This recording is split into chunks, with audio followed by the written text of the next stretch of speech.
अस्सलाम वालेकुम स्टूडेंट्स।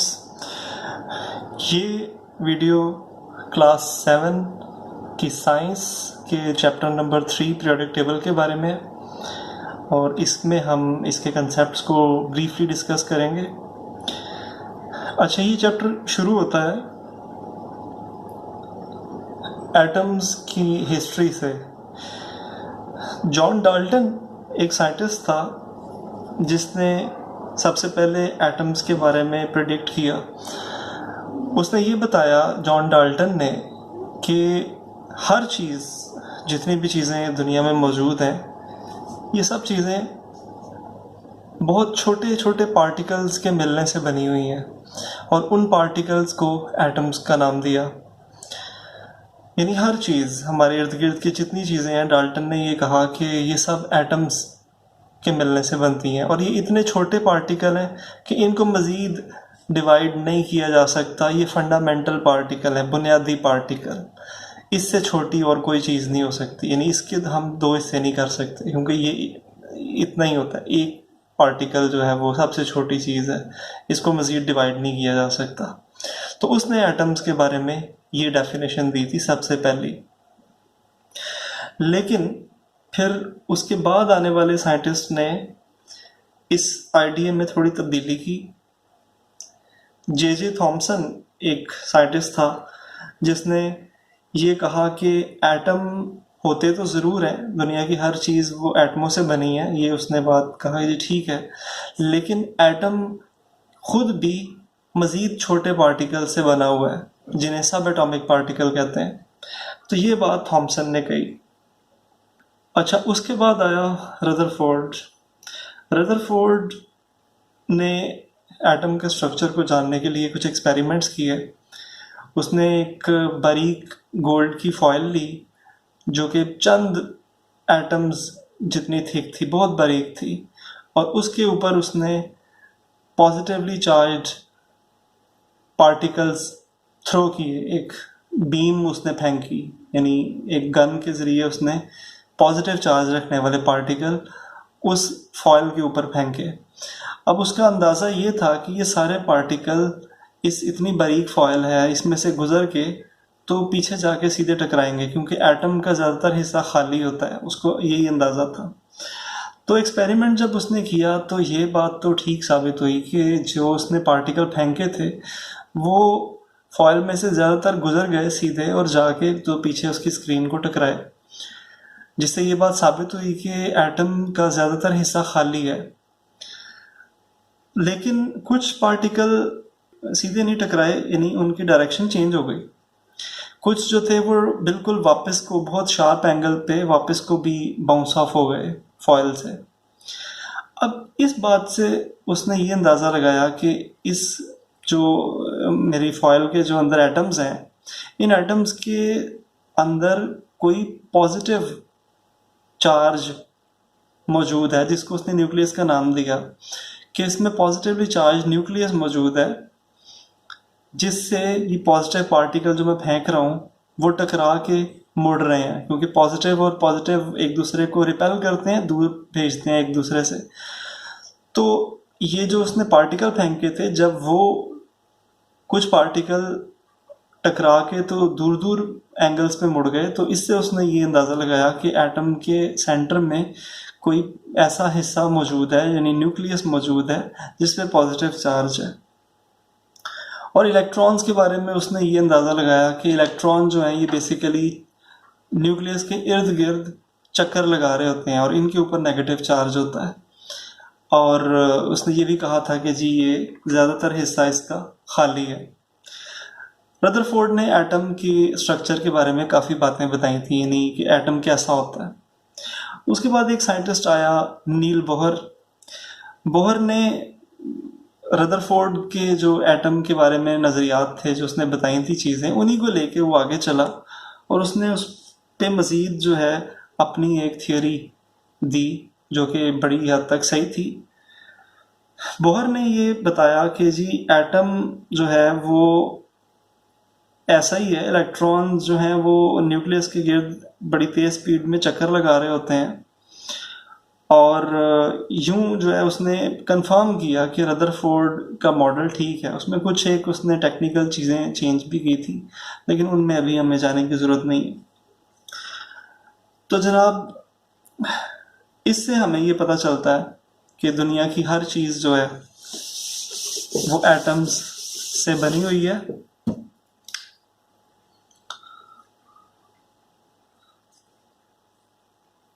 अगर ये एक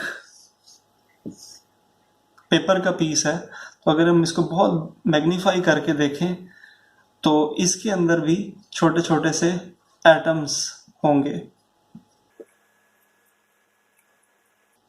और ये तमाम पीस जो है वो इसी तरह के एटम्स के मिलने से बना हुआ है। यानी हर चीज जो है वो इन एटम्स के मिलने से बनी होती है। अच्छा, अगली बात कि क्या ये एटम जो होते हैं, ये सारे एटम्स एक जैसे हैं या ये अलग अलग तरह के होते हैं? तो जी इसका जवाब ये है कि एटम्स अलग अलग टाइप के होते हैं। अगर सारे दुनिया के एटम एक ही तरह के होंगे तो उससे अलग अलग चीज़ें कैसे बनेंगी? हम देखते हैं कि हमारे इर्द गिर्द सब चीज़ें काफ़ी मुख्तलिफ हैं एक दूसरे से। पानी अलग तरह का होता है, हवा अलग तरह की है, लकड़ी जल सकती है वो अलग तरह की है, नमक एक अलग तरह का सब्सटेंस है, शीशा है वो टूट सकता है, मतलब जितनी भी चीज़ें हैं, सोना है उसको हम देखते हैं उसकी अलग तरह की चमक होती है। तो ये तमाम सब्सटेंसेस एक दूसरे से अलग हैं, तो ये मुमकिन नहीं है कि सारे एटम्स भी एक जैसे हों। इसका मतलब है एटम्स भी अलग अलग तरह के होते हैं। तो आखिर कितनी तरह के एटम्स हैं दुनिया में?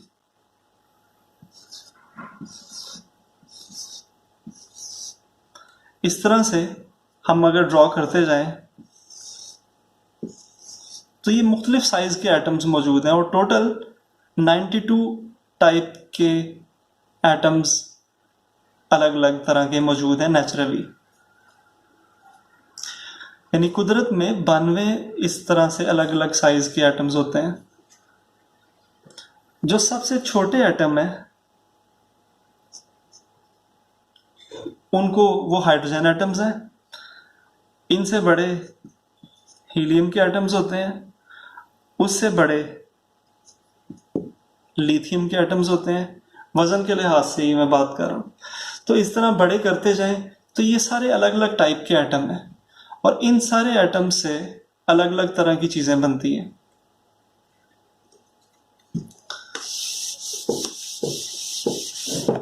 नाइन्टी टू डिफरेंट टाइप्स के एटम्स होते हैं।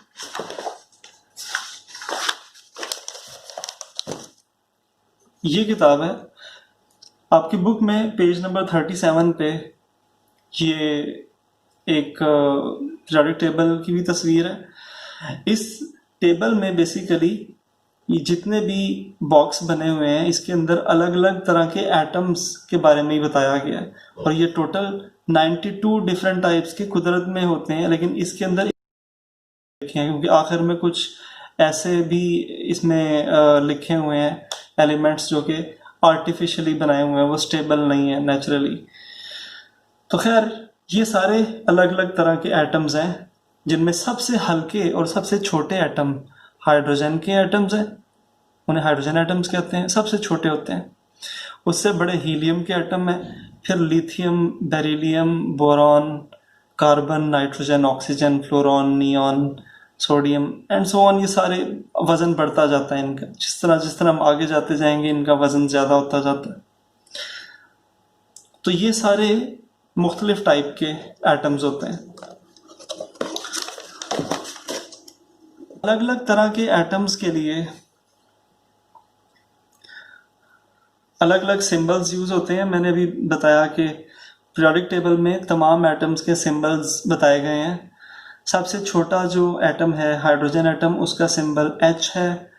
उससे बड़ा जो एटम है उसका सिंबल He है, यानी हीलियम का एटम। उससे बड़ा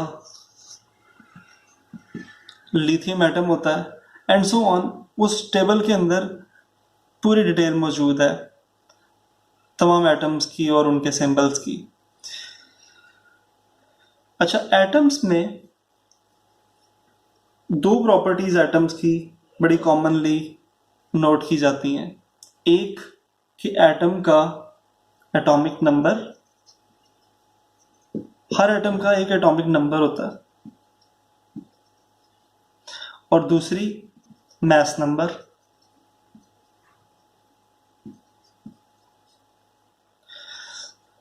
एटॉमिक नंबर और मास नंबर हर एटम के अपने अपने होते हैं। एटॉमिक नंबर क्या होता है इसके बारे में, और मास नंबर क्या है इसके बारे में अभी बाद में बात करते हैं। पहले हम देख लेते हैं कि एटम का स्ट्रक्चर क्या होता है, यानी एटम खुद से कैसे बना हुआ है। ओके, एटम्स बेसिकली तीन तरह के पार्टिकल्स के मिलने से बनते हैं, यानी एटम के अंदर तीन तरह के पार्टिकल होते हैं। एक इलेक्ट्रॉन, जिसको हम ई से जाहिर करते हैं अक्सर, और इसके ऊपर नेगेटिव चार्ज होता है। दूसरे एटम्स के अंदर होते हैं प्रोटॉन्स, जिन्हें हम पी से जाहिर करते हैं और इन पे पॉजिटिव चार्ज होता है। और तीसरे हैं न्यूट्रॉन्स, जिन्हें एन से जाहिर करते हैं और इनके ऊपर कोई भी चार्ज नहीं होता। प्रोटॉन्स और न्यूट्रॉन्स ये न्यूक्लियस के अंदर होते हैं, जबकि इलेक्ट्रॉन्स बाहर चक्कर काट रहे होते हैं शेल के अंदर। तो ये बेसिकली वो तीन तरह के पार्टिकल हैं जिनसे तमाम एटम्स बने होते हैं।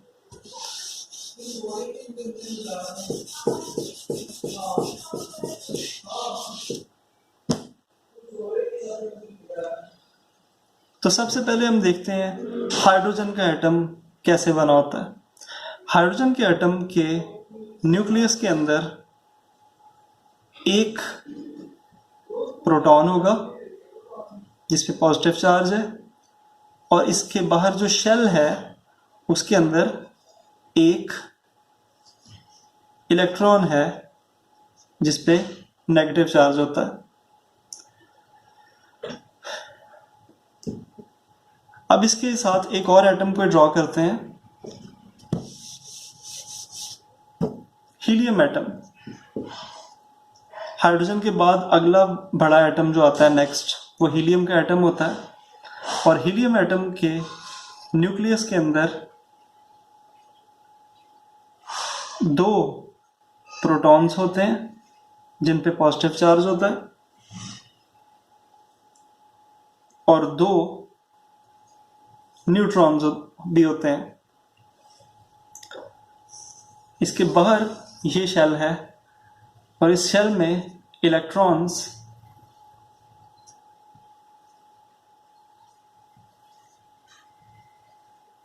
दो इलेक्ट्रॉन्स इसके बाहर शेल में चक्कर काट रहे होते हैं। तो जी ये है हीलियम एटम। एक बात आपने नोट की होगी कि इस एटम में, हाइड्रोजन के एटम में एक प्रोटॉन था तो बाहर शेल में भी एक ही इलेक्ट्रॉन था। इसमें दो प्रोटॉन थे तो बाहर शेल में भी दो ही इलेक्ट्रॉन थे। तमाम एटम्स में ऐसा ही होता है, जितने प्रोटॉन उसके न्यूक्लियस के अंदर होंगे उसके बाहर के शेल्स में भी उतने ही इलेक्ट्रॉन होंगे। और ये इसलिए ज़रूरी है कि इनके चार्ज ऑपोजिट हैं, यानी जो प्रोटॉन है उस पर पॉजिटिव चार्ज है, जो इलेक्ट्रॉन है उस पर नेगेटिव चार्ज है। तो जितने पॉजिटिव चार्ज होंगे उतने ही नेगेटिव चार्ज भी होने चाहिए एटम में। इस तरह टोटल जो पूरा एटम होता है वो न्यूट्रल रहता है, यानी उस सारे एटम के ऊपर कोई भी चार्ज नहीं आता। अगर उसमें इलेक्ट्रॉन कम हो जाएं तो उसके ऊपर हम कह सकते हैं कि पॉजिटिव चार्ज आ जाएगा। अगर इलेक्ट्रॉन ज़्यादा हो जाएं तो नेगेटिव चार्ज उस पूरे एटम के ऊपर आ जाएगा। तो नॉर्मली एटम्स जो होते हैं उनके ऊपर कोई चार्ज नहीं होता, इसलिए उनके प्रोटॉन्स और इलेक्ट्रॉन्स हमेशा बराबर होते हैं। अच्छा जी, ये हमने हीलियम के एटम का स्ट्रक्चर ड्रॉ किया। आप कोई और बड़ा एटम का स्ट्रक्चर ड्रॉ करते हैं, जैसे आपकी किताब में मैग्नीशियम के एटम की एग्जांपल है, तो हम मैग्नीशियम का एटम ड्रॉ करते हैं। ये है जी मैग्नीशियम एटम का न्यूक्लियस। इस न्यूक्लियस के अंदर 12 प्रोटॉन्स हैं जिन पे पॉजिटिव चार्ज है, और 12 न्यूट्रॉन्स हैं जिन पे कोई चार्ज नहीं है। इस एटम में कितने इलेक्ट्रॉन्स होंगे इसके बाहर शेल्स में? इसके बाहर शेल्स में जाहिर है उतने ही इलेक्ट्रॉन होंगे जितने इसके अंदर प्रोटॉन थे, क्योंकि प्रोटॉन पे पॉजिटिव चार्ज है तो इलेक्ट्रॉन पे नेगेटिव होगा, दोनों एक दूसरे को कैंसिल करते हैं। तो जितने इसके अंदर प्रोटॉन है 12, इसमें बाहर 12 ही इलेक्ट्रॉन्स होने चाहिए। तो जी ये हमने इसका इलेक्ट्रॉन्स का शेल बनाया और उसके अंदर इलेक्ट्रॉन और ये भी एक इलेक्ट्रॉन बना दिए। लेकिन हमने टोटल 12 इलेक्ट्रॉन बनाने हैं, क्या बाकी के इलेक्ट्रॉन्स भी हम इधर ही बनाएंगे? नहीं, एक्चुअली जो सबसे पहला शेल होता है एटम का, उसके अंदर सिर्फ 2 इलेक्ट्रॉन्स ही आ सकते हैं, क्योंकि ये सबसे छोटा शेल है, सबसे पहला, इसके अंदर 2 से ज़्यादा इलेक्ट्रॉन्स नहीं आते। तो 2 इलेक्ट्रॉन तो इसके अंदर आ जाएंगे, बाकी के इलेक्ट्रॉन इसके बाहर दूसरे शेल के अंदर आएंगे। दूसरे शेल में टोटल 8 इलेक्ट्रॉन्स आ सकते हैं ज़्यादा से ज़्यादा। तो 2 तो यहाँ आ गए, ये तीसरा, चौथा, पांचवा, छठा, ये सातवां, आठवां, नौवां और ये 10वां। तो टोटल 10 इलेक्ट्रॉन्स अभी मैंने ड्रॉ कर लिए हैं, 2 ये और 8 ये। लेकिन 12 इलेक्ट्रॉन्स हमने मैग्नीशियम के पूरे करने। तो अब जो 8 जो 10 में 10 तो हमने ड्रॉ कर लिए हैं, अब बाकी जो 2 बचे हैं वो इससे बाहर वाले शेल में आएंगे। ये इससे बाहर वाला शेल है, इसमें एक इलेक्ट्रॉन ये आ गया 11वां और ये 12वां। तो ये है मैग्नीशियम का एटम जिसको Mg से जाहिर करते हैं। अच्छा, अब हम आते हैं वापस उन 2 प्रॉपर्टीज की तरफ जिनका कि पहले जिक्र आया था बुक में, कि एटॉमिक नंबर और मास नंबर। ये दोनों क्या होते हैं? एटॉमिक नंबर बेसिकली एटम्स में प्रोटॉन्स की तादाद को कहते हैं। हर एटम के अंदर मुख्तलिफ नंबर ऑफ प्रोटॉन्स होते हैं, अलग अलग। जिस भी एटम के जितने भी प्रोटॉन्स हैं वो उसके एटॉमिक नंबर कहलाता है। यानी ये है हीलियम का एटम, तो हीलियम का एटॉमिक नंबर क्या होगा?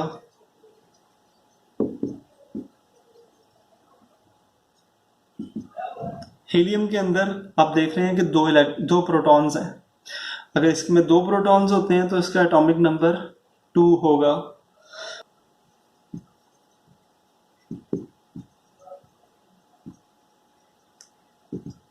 मैग्नीशियम का एटॉमिक नंबर, क्योंकि इसके न्यूक्लियस के अंदर 12 प्रोटॉन्स हैं, तो इसका एटॉमिक नंबर 12 होगा। यानी प्रोटॉन्स की तादाद जो कि इलेक्ट्रॉन्स के भी बराबर ही होती है, इलेक्ट्रॉन्स या प्रोटॉन्स की जो तादाद है किसी एटम की, वो उसका एटॉमिक नंबर कहलाता है। और दूसरी टर्म है जी mass number. Mass number, mass number protons और न्यूट्रॉन्स की तादाद को जमा करके आता है। यानी हीलियम एटम के अंदर 2 प्रोटॉन्स हैं और 2 न्यूट्रॉन्स हैं, तो इसका मास नंबर 4 होगा। मैग्नीशियम एटम में 12 प्रोटॉन्स और 12 न्यूट्रॉन्स हैं, तो इसका मास नंबर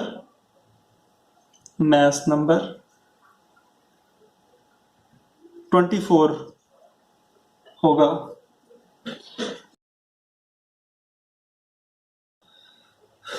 अच्छा, तो ये हमने बेसिक चीज़ें एटम के स्ट्रक्चर के बारे में पढ़ ली हैं कि एटम किस तरह बना होता है। मैं ये तेज़ी से इन सब बातों को रिपीट कर देता हूँ एक एग्जांपल लेके। पेज नंबर 35 पर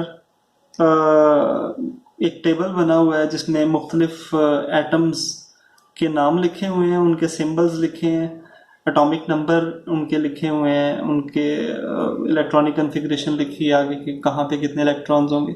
तो इधर से हम कोई एक एलिमेंट लेते हैं और उसके एटम का स्ट्रक्चर ड्रॉ करते हैं। मसलन कार्बन एटम। कार्बन एटम का सिंबल सी है। इसका न्यूक्लियस ड्रॉ करते हैं हम पहले। इसका एटॉमिक नंबर 6 होता है। इसका मतलब है कि इसके न्यूक्लियस के अंदर 6 प्रोटॉन्स होंगे और इसके न्यूक्लियस के अंदर 6 ही न्यूट्रॉन्स होते हैं क्योंकि इसका मास नंबर 12 होता है। तो 6 प्रोटॉन्स हैं, 6 न्यूट्रॉन्स हैं, यानी एटॉमिक नंबर 6 है और मास नंबर 12 है। इलेक्ट्रॉन्स कितने होंगे? इलेक्ट्रॉन्स भी इसमें उतने ही होंगे जितने प्रोटॉन्स हैं, यानी 6। तो अब 6 हमने इलेक्ट्रॉन ड्रॉ करने हैं। किस तरह ड्रॉ होंगे जी? सबसे पहले शेल में 2 इलेक्ट्रॉन, बाकी के उसके बाहर वाले शेल में जाएंगे। 1 2 ये हो गए, 3 4 5 और 6। तो ये 6 इलेक्ट्रॉन्स हमने ड्रॉ कर दिए और ये कार्बन एटम का स्ट्रक्चर बन गया। इस तरह आप किसी भी एटम का स्ट्रक्चर बना सकते हैं। ये पीरियोडिक टेबल है, तो इसमें से हम देखते हैं, अगर आप पीरियोडिक टेबल को भी देखें तो इसमें जो सिंबल है, जैसे ये नाइट्रोजन है, तो नाइट्रोजन में ऊपर एटॉमिक नंबर लिखा हुआ है इसका जो कि 7 है और नीचे मास नंबर लिखा हुआ है जो कि 14 है। यानी इस पीरियोडिक टेबल को देख के हम ये लिख सकते हैं कि जी नाइट्रोजन का एटॉमिक नंबर है 7 और मास नंबर 14। अब अगर इसका स्ट्रक्चर ड्रॉ करना हो तो वो कैसा होगा? ये इसका न्यूक्लियस है, 7 इसका एटॉमिक नंबर है, यानी 7 इसमें प्रोटॉन्स हैं और 14 इसका मास नंबर है। तो न्यूट्रॉन्स कितने होंगे? अगर मास नंबर 14 है, यानी प्रोटॉन और न्यूट्रॉन को टोटल करके 14 आता है, तो न्यूट्रॉन्स 7 होने चाहिए, तभी 7 + 7 टोटल 14 आएगा। तो मास नंबर से हमें ये भी पता चल जाता है कि जी इसमें न्यूट्रॉन्स कितने हैं, वो इसमें 7 है। इलेक्ट्रॉन्स कितने होंगे? इलेक्ट्रॉन्स उतने ही होंगे जितने कि इसमें प्रोटॉन्स हैं जो कि 7 है। तो 7 इलेक्ट्रॉन्स हम यूं ड्रॉ करेंगे, 1 2 3 4 5 6 एंड 7। तो ये हमारा नाइट्रोजन का एटम बन गया।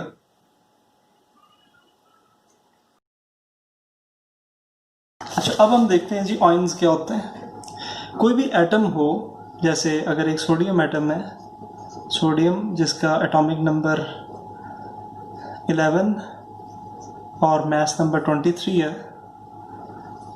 तो उसका एटम का स्ट्रक्चर ऐसा होगा कि उसमें 11 प्रोटॉन्स होंगे क्योंकि एटॉमिक नंबर 11 है। मास नंबर 23 है, इसका मतलब है कि उसमें 12 न्यूट्रॉन्स होने चाहिए, तभी इनका टोटल 23 बनता है। तो जी ये जो है एटम, इसमें इलेक्ट्रॉन्स कितने होंगे? 11 प्रोटॉन्स हैं, तो 11 ही इसके अंदर इलेक्ट्रॉन भी होने चाहिए। 1 2 3 4 5 6 7 8 9 10 और ये 11। तो ये 11 इसके अंदर इलेक्ट्रॉन्स हैं। लेकिन सोडियम अपने सबसे बाहर वाला जो अकेला इलेक्ट्रॉन इसके पास इस शेल में सिर्फ एक ही इलेक्ट्रॉन है, इसको बड़ी आसानी से लूज कर देता है। अगर ये इलेक्ट्रॉन इसमें से चला जाए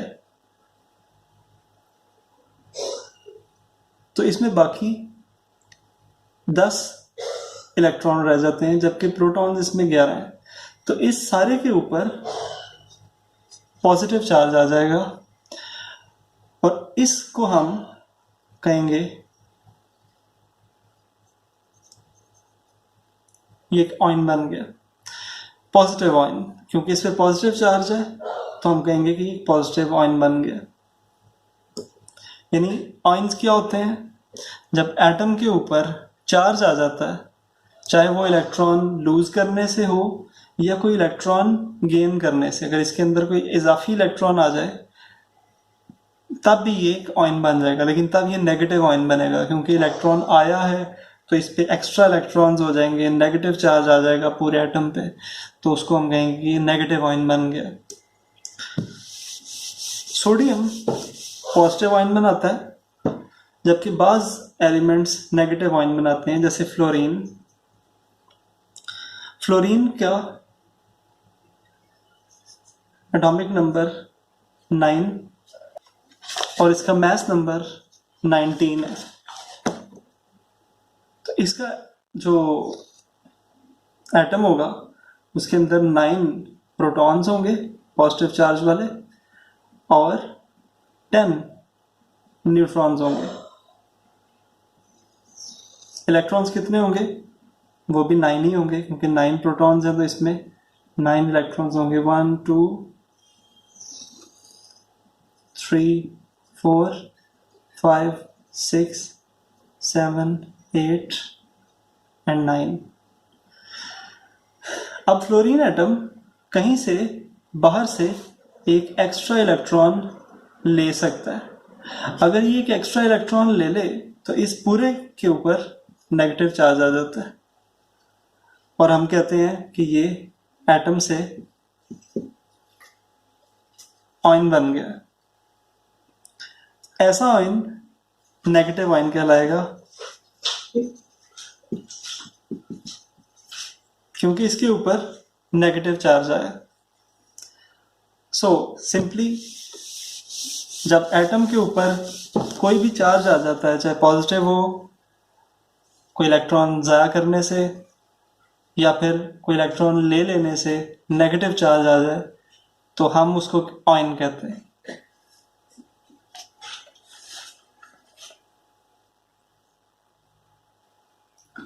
पॉजिटिव आयन्स को कैटायन्स भी कहा जाता है और नेगेटिव आयन्स को एनायन्स भी कहा जाता है।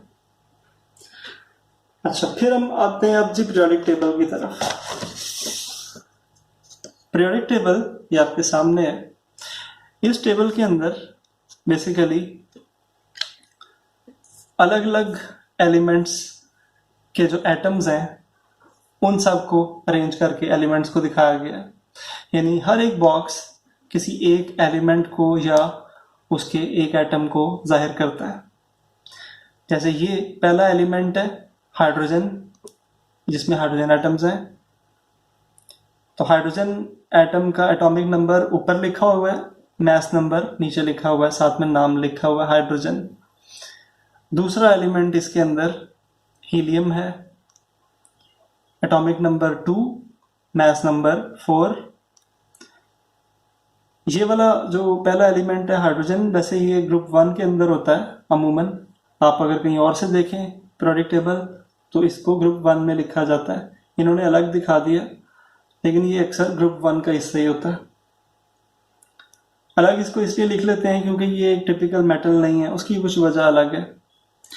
लेकिन बहरहाल तो ग्रुप 1 के अंदर, अच्छा ग्रुप्स क्या है? ये जितने भी इसके अंदर एलिमेंट्स हैं ये कम वजन से ज़्यादा वेट की तरफ अरेंज किए हुए हैं, यानी एटॉमिक नंबर्स के लिहाज से इनको अरेंज किया हुआ है। ये 1 है, ये 2, 3, 4, 5, 6, 7, 8, 9, 10, 11, 12, 13, 14, 15, 16, 17, 18, फिर 19, 20, 21, 22, इस तरह से ये सारे एलिमेंट्स इसमें अरेंज्ड हैं। इस टेबल में इस रुख को, जो एलिमेंट्स की तरतीब है, इसको एक ग्रुप कहा जाता है, और इस रुख को, ये एक रो जो है, इसको एक पीरियड कहा जाता है। राइट टेबल में ये जो पहला ग्रुप है, इसको ग्रुप 1 का नाम दिया गया, ये ऊपर ग्रुप नंबर लिखा है। ये ग्रुप 2 है, इनको अलग से ग्रुपिंग इनकी की गई है, अभी इनको छोड़ दें। ये ग्रुप 3 है, ये ग्रुप 4 है, ये ग्रुप 5, ग्रुप 6, ग्रुप 7 और ये ग्रुप 8। तो ये 8 बेसिक ग्रुप्स होते हैं। इन ग्रुप्स में अगर हम सबसे पहला ग्रुप देखें तो पहले ग्रुप में लिथियम, सोडियम, पोटाशियम जैसे एलिमेंट्स हैं। इस ग्रुप का नाम अल्कली मेटल्स है और इसके अंदर मेटल्स हैं और इन सब की प्रॉपर्टीज काफ़ी हद तक एक जैसी होती हैं, केमिकल प्रॉपर्टीज। यानी ग्रुप के अंदर जितने भी एलिमेंट्स होते हैं उनकी प्रॉपर्टीज आपस में मिलती जुलती होती हैं। कैल्शियम ये है, साथ में मैग्नीशियम, बेरिलियम, अब इन सब की भी प्रॉपर्टीज एक दूसरे से मिलती जुलती हैं, लेकिन ये साथ वाले ग्रुप से मुख्तलिफ होंगे। इस ग्रुप के जो एलिमेंट्स हैं ये भी आपस में एक जैसी केमिकल प्रॉपर्टीज रखते हैं। इसी तरह यहाँ पे जो ग्रुप है इनकी भी प्रॉपर्टीज आपस में केमिकल प्रॉपर्टीज काफ़ी मिलती जुलती हैं ग्रुप्स के अंदर। जैसे किताब के अंदर इन एलिमेंट्स का भी जिक्र है। इस ग्रुप को अगर देखें तो इसमें सबसे पहला एलिमेंट कॉपर है, दूसरा सिल्वर है, तीसरा गोल्ड है। कॉपर, सिल्वर और गोल्ड ये तीनों एक ही ग्रुप में आ रहे हैं और इनकी प्रॉपर्टीज भी मिलती जुलती हैं, इस लिहाज से कि कॉपर के भी सिक्के बनते हैं। आपने देखा है पुराने ज़माने में तांबे के सिक्के बनते थे, सिल्वर भी सिक्के बनाने में इस्तेमाल होता रहा है, गोल्ड के भी सिक्के बनते रहे हैं। तो इससे पता चलता है कि इनकी प्रॉपर्टीज़ काफ़ी हद तक मिलती जुलती हैं, इसलिए इनके यूजेस भी काफ़ी हद तक मिलते जुलते रहे हैं। हाँ, फ़र्क भी है इनमें, जैसे कि इनमें प्रॉपर्टीज़ में काफ़ी फ़र्क है। गोल्ड बड़ा इनर्ट होता है, रिएक्शन कम करता है, लेकिन फिर भी काफ़ी हद तक आपस में मैच भी करते हैं। अब इनको और इस ग्रुप को अगर देखें तो इनमें बहुत फ़र्क है। जैसे ये सोडियम एक सॉफ्ट मेटल है, इसको चाकू से काटा भी जा सकता है, इतनी नरम होती है। दूसरा कि ये बहुत रिएक्टिव भी होती है, सोडियम के सिक्के नहीं बनाए जा सकते, इसको ज़रा सी नमी लगेगी, अगर पानी टच कर जाएगा या हाथों से पसीना भी लगेगा तो ये जलना शुरू हो जाएगा, गर्म हो जाएगा, बहुत ज़्यादा आग पैदा कर देगा। तो ये हाईली रिएक्टिव है, बल्कि इतना रिएक्टिव है कि ये आमतौर पे कहीं देखा भी नहीं होगा आपने, इसको तो हवा में भी नहीं रखा जा सकता। ग्रुप 8 हैलोजेंस का ग्रुप है। इसके अंदर गैसेस हैं जो कि पॉइजनस होती हैं, फ्लोरीन, क्लोरीन, ब्रोमीन, ये तीनों पॉइजनस गैसेस हैं। आयोडीन है, ये भी पॉइजनस होता है, लेकिन ये गैस नहीं है, वैसे सॉलिड होता है, लेकिन वेपर्स में कन्वर्ट होके तो ये भी गैसेस स्टेट में जा सकता है।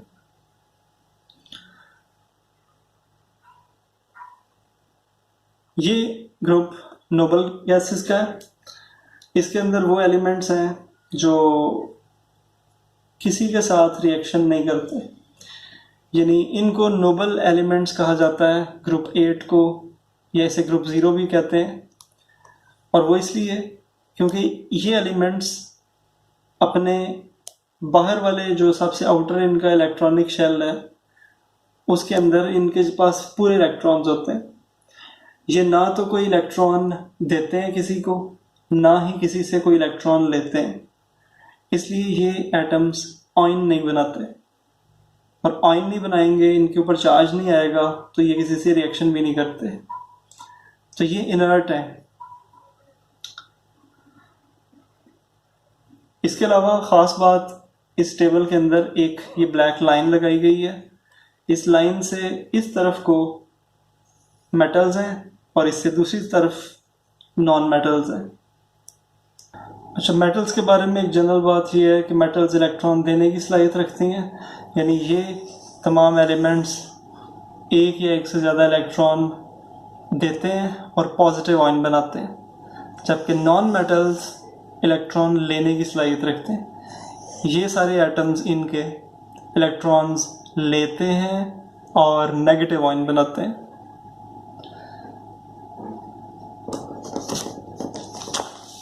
So this is it.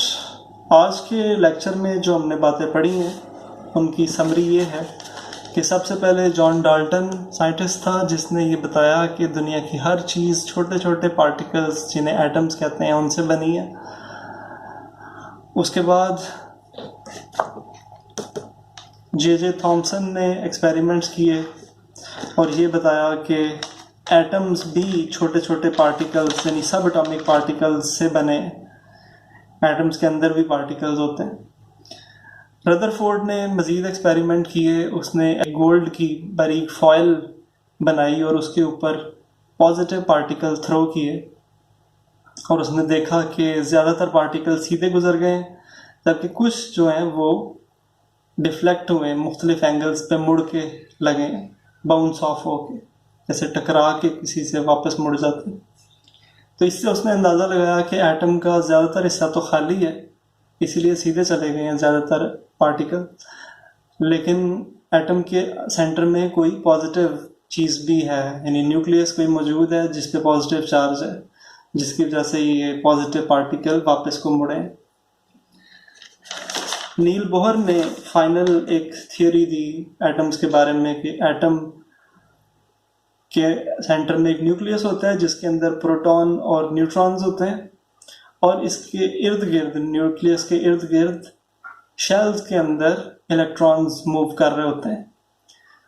उसके बाद हमने पढ़ा एटम्स के स्ट्रक्चर के बारे में कि एटम बेसिकली एक न्यूक्लियस रखता है, उसके अंदर न्यूट्रॉन्स और प्रोटॉन्स होते हैं, बाहर इलेक्ट्रॉन्स होते हैं और न्यूट्रॉन्स के ऊपर कोई चार्ज नहीं होता, प्रोटॉन्स पे पॉजिटिव चार्ज होता है, इलेक्ट्रॉन्स पे नेगेटिव चार्ज होता है। हमने पढ़ा कि हर एटम का एक एटॉमिक नंबर होता है। एटॉमिक नंबर बेसिकली उसके अंदर प्रोटॉन्स की तादाद को कहते हैं। हाइड्रोजन एटम सबसे छोटा एटम है दुनिया का, इसके अंदर एक प्रोटॉन होता है और इसके अंदर इसका जो इलेक्ट्रॉन भी एक ही होगा और इसका एटॉमिक नंबर 1 होगा। हाइड्रोजन, आपने सुना होगा हाइड्रोजन का नाम, गुब्बारों में भरी होती है अक्सर, जो बच्चे गुब्बारा उड़ाते हैं, उड़ने वाले गुब्बारे जो होते हैं, गैसी गुब्बारे, उनमें हाइड्रोजन गैस होती है। मैस नंबर के बारे में पढ़ा, हर एटम का एक मैस नंबर होता है जो कि प्रोटॉन्स और न्यूट्रॉन्स की तादाद को प्लस करके आता है।